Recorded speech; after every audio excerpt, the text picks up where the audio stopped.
give you guys a short video clip, and then you're going to get to do some things on your own. 3, 6. Okay. All right. In Canvas, if we go to the Armenian Genocide module, you're the man. Let me figure out what it is.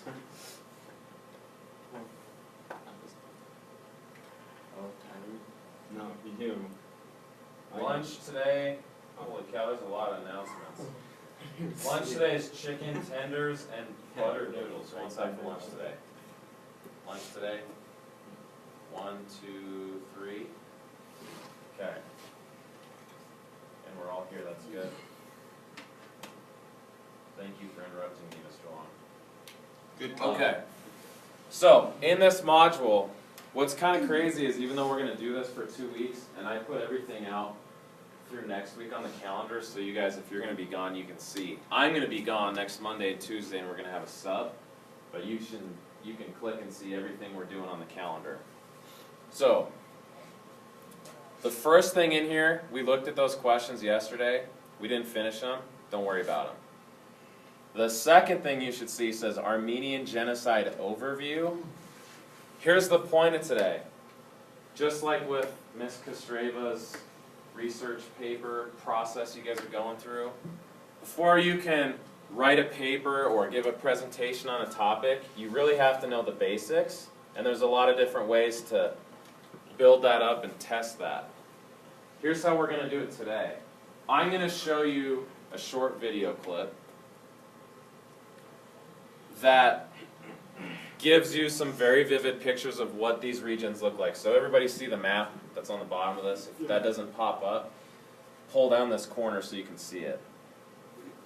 Okay, if you look at the key at the bottom, what are the red dots? Massive first sight. That means people are getting rounded up and executed or killed. What are the yellow lines? That's March. Yes, and notice how on the end of the yellow lines, is there an arrow that shows which way they're going? Yes. Most of these arrows, except for the very northern coast on the Black Sea, most of them, though, are generally headed what direction? South. South. What's south down here? Desert. See this one big, giant red dot where it says Dar el Zor? That is a very inhospitable desert. So, you'll see some pictures of that and some pictures of what that looks like today, and it's going to kind of shock you. Just to give you an idea, in 1915, 1916, what was there? There weren't cities. There weren't even really towns. Do you guys know what Bedouins are? Okay. You know the stereotype of the Arab guy and the camel who like lives in a tent and moves all the time?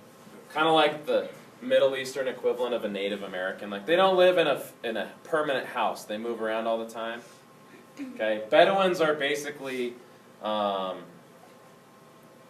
like transient. I'm trying to think of a better word.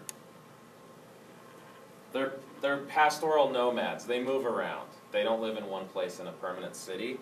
Well, that tells you because in that environment, first of all, there isn't much water, which that's one of the reasons why the Turks are making a march south. Here's the other reason. Where the fighting is going on in World War I, up here to the northeast, see Russia? Remember, Russia's a triple entente power with France and Great Britain. So the Turks are fighting Russia over here, and then the British are going to make a landing over here to the west. So here's one of the Turks' reasonings.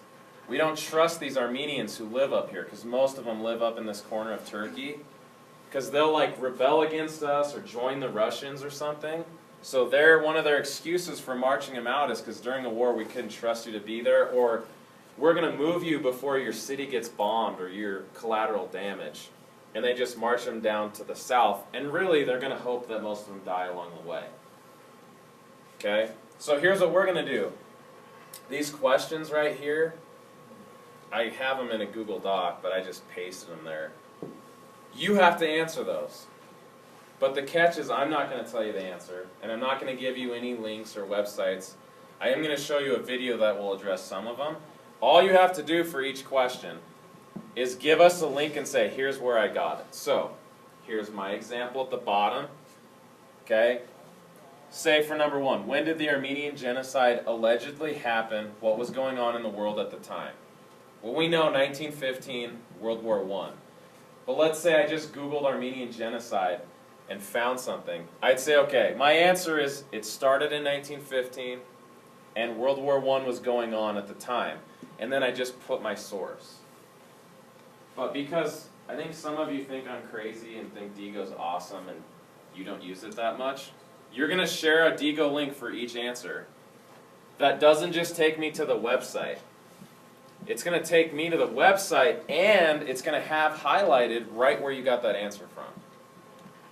Because one of the skills we're building, and I know you think we're not working on our research project as much as we are in English class. We're not working on the project per se, but we're working on the skills that'll help you with it. Like evaluating sources and keeping track of them. So for any answer you get off of those questions, all you do, Digo that up. So you're reading this article, you're like, oh man, this looks good. I highlight it, share it, and I put that link next to my answer so that someone could click that and say, where'd you get that from? And then go, okay, Mr. McKelkey, you got it from the CNN article. Do I trust that source? Can I corroborate that by looking at another one? Okay, so it's kind of like an on your own, and you just have to say, here's my answer, here's where I found it for those 5. Now, what that gets you is A, a working knowledge of this topic, but B, I have What? the 6 different teams that you're going to work for. So 2 teams will have a pair, and then 4 of you will be on your own. And when you are done with this and can show me you answered those and have the source for each one, I'm going to come around and I have a QR code that takes you to your instructions and who you're going to work for that you definitely want to keep secret. I have physical handouts, but they have big logos on the front, and I don't want anyone to see who you work for because you're the only one who should know that. So basically, when you're done with this towards the end of class, you flag me down and say, hey, I got this, I got a source for each one, and then I give you an employer for our simulation we're going to do next week. Okay, so I'm going to show you a short video clip that'll get us started, and this is only going to take you like 10 minutes when we're done. Turn it in Canvas.